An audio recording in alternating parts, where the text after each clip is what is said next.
Happy full moon in Scorpio. So good to see all of you guys. And it is great to be here for this special occasion. So, as some of you know, I pretty much been doing all my readings. I had to clean that. I pretty much have been doing all of my readings on TikTok, and that has been a lot of fun. It's doing a lot of private readings for people. So if you're interested, come on over there. And today, I would like to do a reading for the full moon, and I'm trying to think of what cards I would like to start with. I think I'm going to start with the crows. Let's see what message the crows have for us. So I have my new necklace here. I won this on TikTok. It's a labyrinthine with some green flakes in it. It's really special. It's good for protection and to help your psychic abilities. So let's take a look.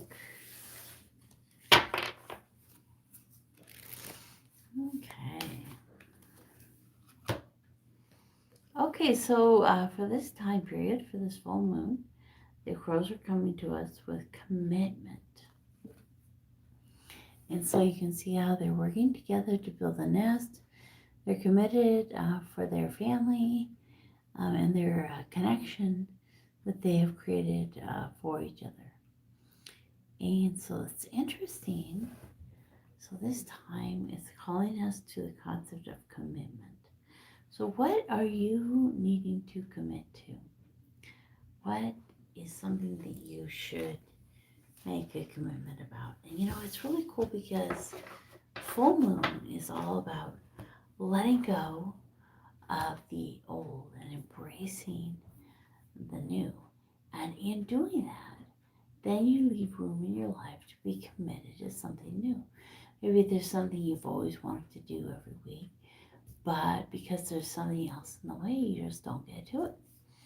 And so that will be a great opportunity to be able to do both. All right, so let's take a look here at some tarot and see what is the tarot message. What would the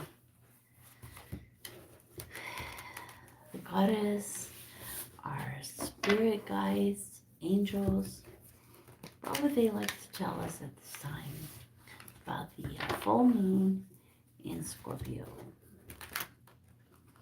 As one of my friends said, this is a great one to celebrate. So close to the earth, such a strong connection.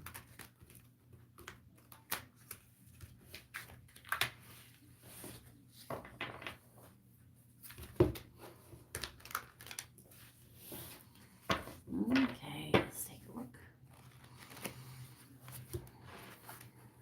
Okay, so holding on tightly. So there's something that we've been holding on to tightly that we need to let go of. And that's what this full moons are always about, is letting go of the old to make room for the new. It could be a person. It could be something that we've thought was our passion.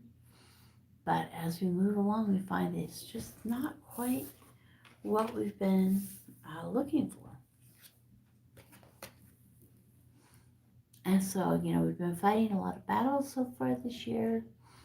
We've been trying to move in a new direction, really feel like we're the winners. But there's something here that we still need to be letting go of. I guess something to do with work. So for some of you, something at work, you've been fighting really hard. You've been, trying to go after your passions, but it's just time to let it go and move on to something else. And let's see what card is underneath. Yeah, the Chariot and the Fool. And then after that, the Lovers. So definitely moving on. Moving on. Moving on. Taking a new opportunity. And it'll be something that you love even more in your life. So for some of you, this has happened. Some of you, it's still happening. But during this moon, for many of us, there's that final letting go of that thing. Maybe it's a habit. Maybe it's something we really longed for that didn't work out. And as we let go of that, then we can get this energy of moving on into something new and wonderful. And as we do that, we find our true love. Now, it could be a true love as in a romance. It could be a true love as into something, or something that we truly love in our hearts. So what I want to do is these three cards are all major arcana, so it has a little more significance in the reading. The Chariot, which is Cancer, the Fool, which is Sagittarius, and the Lovers, which is Gemini. And let's look at those three. I sometimes also think of the Chariot as being about self-confidence and strength, and the Fool as, making sure that you're not being foolish and that you aren't, jumping off too quickly into something. And the Lover's going to have to do with decisions and making the right decision. So let's pull a couple more tarot cards to understand each one of these a little bit better. So let's look at the Chariot.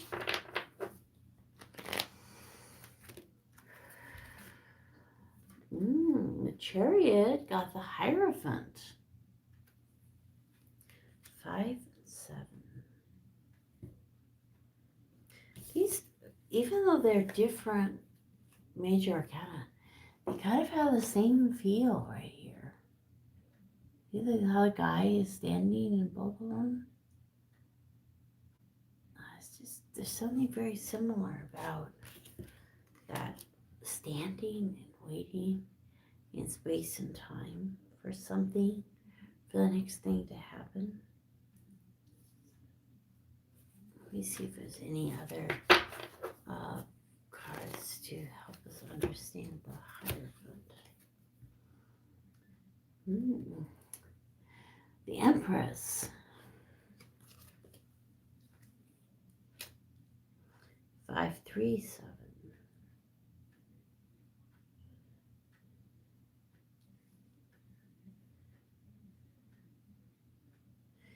Yeah, in this case, it's like the shaman and the medicine woman. It's the two parts, the masculine and feminine, working together in the tribe for healing and for spiritual direction. So you're being called to work as a unit together in spiritual connection.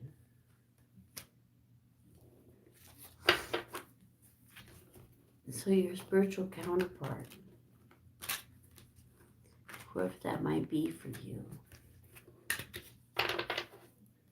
Okay. Tell us more about the Fool. Again, more major arcana, the Moon.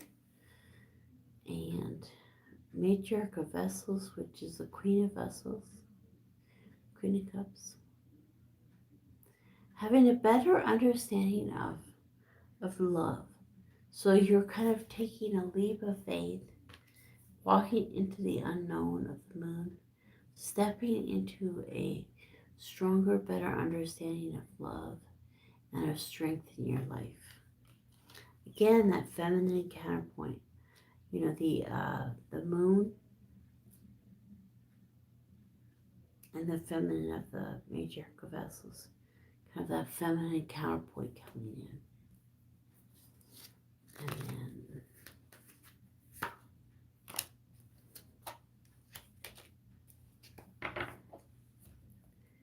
yeah, so the Ten of Swords with the Eight of Swords with the Lovers, to me is really kind of saying that you're having a hard time making that decision, letting go of that one thing because of how your thoughts and your mind is working.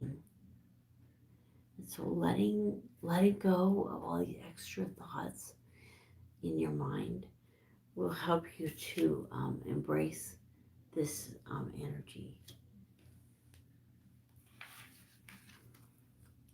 So I really feel that this moon has to do with letting go of a situation in your life, but at the same time, bringing together. I mean, to me, the most beautiful thing is these two cards together. You know, the shaman and the medicine woman. You know, the masculine and the feminine of the tribe coming together for healing, for growth, for letting go of the old and embracing the new, and really developing. So, how do you develop your masculine and feminine? I mean, what can you do that would help that? You know, what could you do that would make a difference?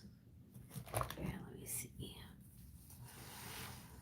How do you develop your masculine and feminine, balance the two?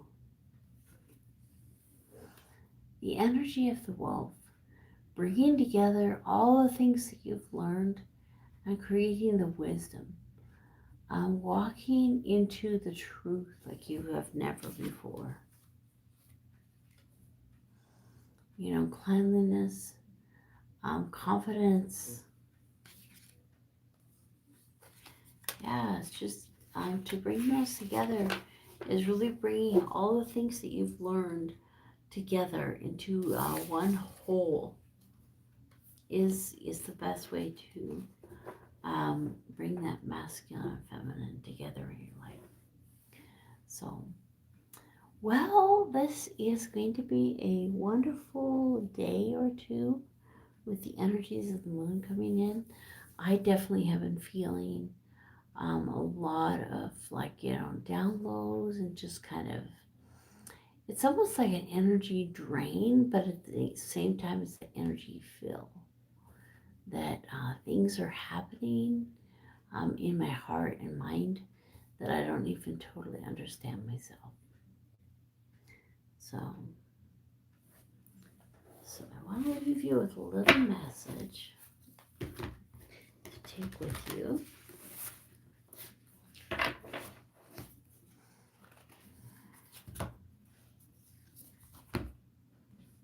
Yes, the white raven. So I have a video in the past about the white raven you could watch. And also the white raven's message is really about looking for the magic in every situation in life. Trusting the magic to be working in your life. So whatever it is that you need to let go, whatever you're being impressed with right now, know that everything you need is there and available for you. And the number is 66, so you can look up that number as well. And the raven is coming to you saying, you know, I am there to help you. The moon, grandmother moon is there. All the energies are here to help you release and let go and move on at this time in your life. So thank you so much for joining me for the full moon in Scorpio. Please subscribe and like and share. And come on over to TikTok to Spiritual Rebirth Tarot and have some fun.